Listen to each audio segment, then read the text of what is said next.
ബുദ്ധിയുള്ള ആളുകൾക്ക് മനസ്സിലാക്കാം. ഈ ആളാണ്. ഇനിയിപ്പം നമ്മൾ ചില ആളുകൾ കാര്യങ്ങൾ മനസ്സിലാക്കാത്ത ചില ആളുകൾ വിമർശിക്കും. ആ വിമർശിക്കുന്നവരെ പറ്റി എനിക്ക് അഭിപ്രായപ്പെടുന്നില്ല. കാരണം അവർക്ക് കാര്യങ്ങൾ മനസ്സിലാകാത്തത് കൊണ്ടാണ്. ഈ ഇരിക്കുന്നത് ചില ആളുകൾ പറയും അത് അങ്ങനെ പലതും പറയും. സ്വാഭാവികമായും അവനവന് കിട്ടുന്നതല്ലേ അവനവൻ പറയാം.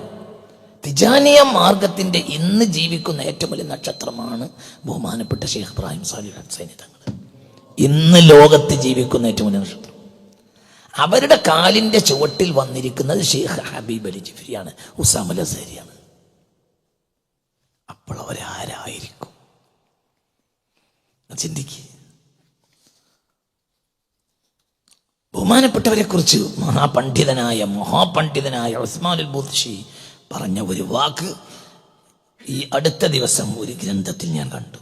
ഇബ്രാഹിം സാലിഹ് തങ്ങളെ കുറിച്ച് മറ്റൊരു മഹാപണ്ഡിതൻ പറഞ്ഞ വാക്ക്, ലൗല അന്ന ഷെയ്ഖ് ഷരീഫ് ഇബ്രാഹിം സാലിഹ് മൗജൂദ് മഅനാ ഫി ദുനിയ.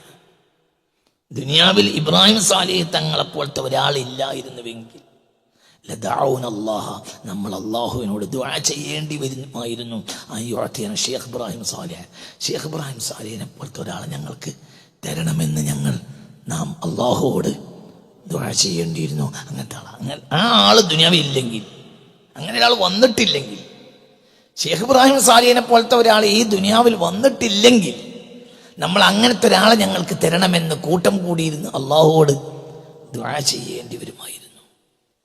വലോ അന്ന ഷെയ്ഖ് ഷരീഫ് മൗജൂദുൻ ഫീ ഗൈരി അഫ്രീഖിയ, ആഫ്രിക്ക വൻകരയിലല്ല ഷെയ്ഖ് ഇബ്രാഹിം സാലിഹ് ജീവിച്ചിരുന്നത് എങ്കിൽ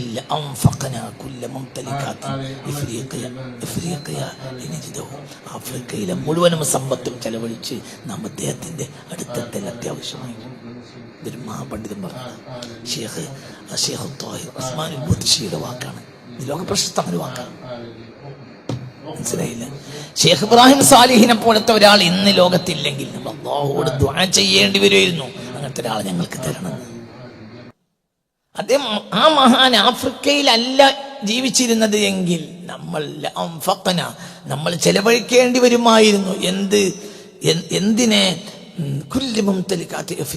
ആഫ്രിക്കയിലെ മുഴുവനും സമ്പത്തും ചെലവഴിച്ചിട്ടും അന്വേഷിക്കേണ്ടി വരുമായിരുന്നു. അദ്ദേഹത്തെ ഒന്ന് കണ്ടെത്താൻ വേണ്ടി ആഫ്രിക്കയിലെ മുഴുവനും സമ്പത്ത് ചെലവാക്കിയാണെങ്കിലും അദ്ദേഹത്തെ ലോകത്തെവിടെയെങ്കിലും അദ്ദേഹം മറഞ്ഞിരുന്നുവെങ്കിൽ നമ്മൾ അദ്ദേഹത്തെ കണ്ടെത്താൻ വേണ്ടി ആഫ്രിക്കയിലെ മൊത്തം സമ്പത്തും ചെലവാക്കിയാലും നമുക്കത് നഷ്ടമായിരുന്നില്ല. ചിന്തിക്കുക. ലോകം കണ്ട മഹാന്മാർ പറഞ്ഞ വർത്തമാനമാണ് ഞാൻ ഈ പറയുന്നത്. ലോകം കണ്ട വലിയ വലിയ മഹാന്മാർ ചിന്തിക്കുക.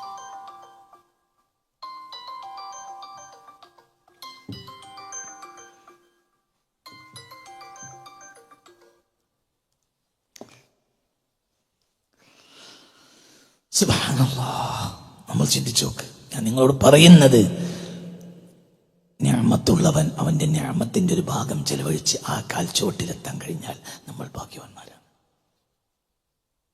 അത് ഭാഗ്യാണ്. രത്നത്തിന് ഒന്ന് കൈ തൊടാൻ കഴിയാന്ന് പറഞ്ഞാൽ അതൊരു മാണിക്കക്കല്ല്. കാണുക, മാണിക്കക്കല്ലിനെ ഒരിക്കൽ തൊടുക എന്ന് പറഞ്ഞാൽ അതൊരു ഭാഗ്യാണ്. ലോകത്ത് ഇങ്ങനെ ഒരാൾ ഇന്ന് ജീവിച്ചിരിക്കുന്നതായി എൻ്റെ അറിവില്ല. ഇന്ന് ലോകത്ത് ഇങ്ങനെ ഒരാൾ ജീവിച്ചിരിക്കുന്നതായി എൻ്റെ അറിവില്ല. അത്രയും വലിയ അവരുടെ ഗ്രന്ഥങ്ങൾ എന്ന് പറഞ്ഞാൽ മഹത്തായ ഗ്രന്ഥങ്ങൾ തന്നെ 400-ലേറെയാ വാള്യങ്ങളുള്ള ഗ്രന്ഥങ്ങൾ. ആ ഗ്രന്ഥങ്ങളെ പിന്നീട് നമുക്ക് പരിചയപ്പെടാം. വാള്യങ്ങൾ 1, 2, 3, 4 വാള്യങ്ങളുള്ള ഗ്രന്ഥങ്ങൾ തന്നെ 400-ലേറെയാ. മൊത്തം രചനകൾ പ്രസിദ്ധീകരിക്കപ്പെട്ടതും അല്ലാതെയുമായി 1000-ലേറെയാ രചനകൾ. 1938 ജനിക്കണത്. 1938 അഥവാ നമുക്ക് സ്വാതന്ത്ര്യം ലഭിക്കുന്ന കാലത്ത് അവർക്ക് 9 വയസ്സായിരിക്കും. മനസ്സിലാവേണ്ട പറഞ്ഞത് 1938 അവർ ജനിക്കുന്നത്.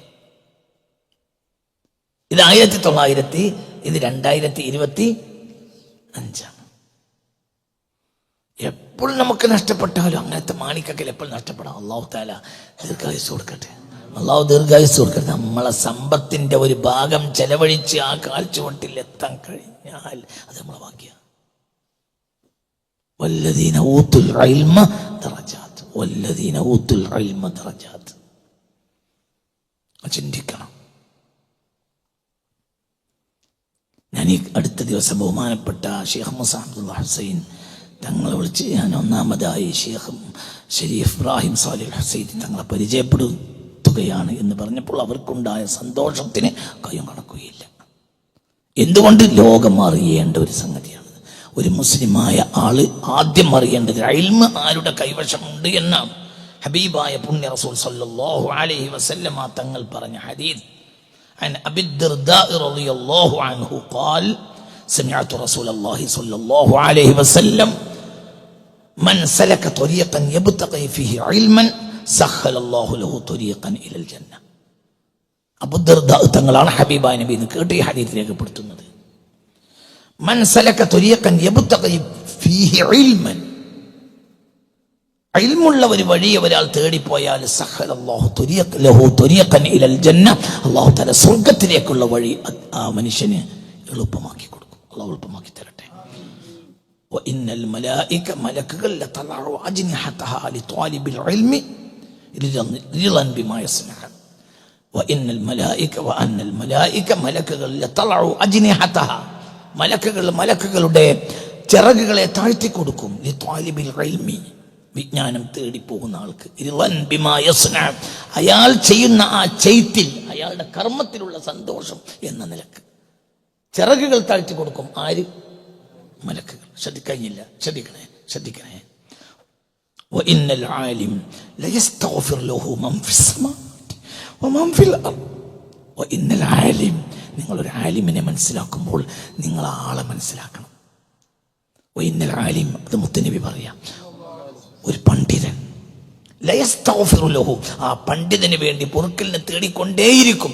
മൻ ഫിസ് സമാവാതി, ആകാശങ്ങളിലുള്ളവരെല്ലാം, വമൻ ഫിൽ അർദി, ഭൂമിയിലുള്ളവരെല്ലാം. ഹത്തൽ ഹൈതാനി ഫിൽ മാഇ, വെള്ളത്തിൽ കിടക്കുന്ന മത്സ്യങ്ങൾ പോലും പൊറുക്കലിനെ തേടും. ആർക്ക്?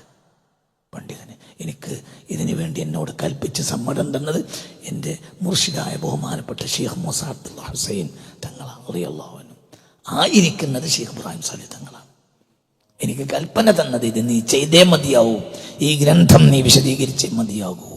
ഈ കഴിഞ്ഞ ദിവസം ഗ്രന്ഥകാരനെ വ്യക്തമായും മലയാളക്കരിക്ക് പരിചയപ്പെടുത്തി കൊടുക്കണം എന്നും എന്നോട് പറയുന്നത് ആ തറയിലിരിക്കുന്ന ബഹുമാനപ്പെട്ട ഷെയ്ഖ് മൂസ അബ്ദുള്ള ഹുസൈൻ അല്ലാഹു തആല ദർജ കൊടുത്ത് ആയുസ് നീട്ടിക്കൊടുക്കട്ടെ. അപ്പൊ നിങ്ങൾ ചിന്തിക്കണം, ആ ഇരിക്കുന്ന മനുഷ്യൻ ലോകം കണ്ട പണ്ഡിതനാണ്. അതിന് സമാനമായ ഒരു പണ്ഡിതൻ ഇന്ന് ലോകത്തുള്ളത് എൻ്റെ അറിവില്ല. ഒരു ആലിം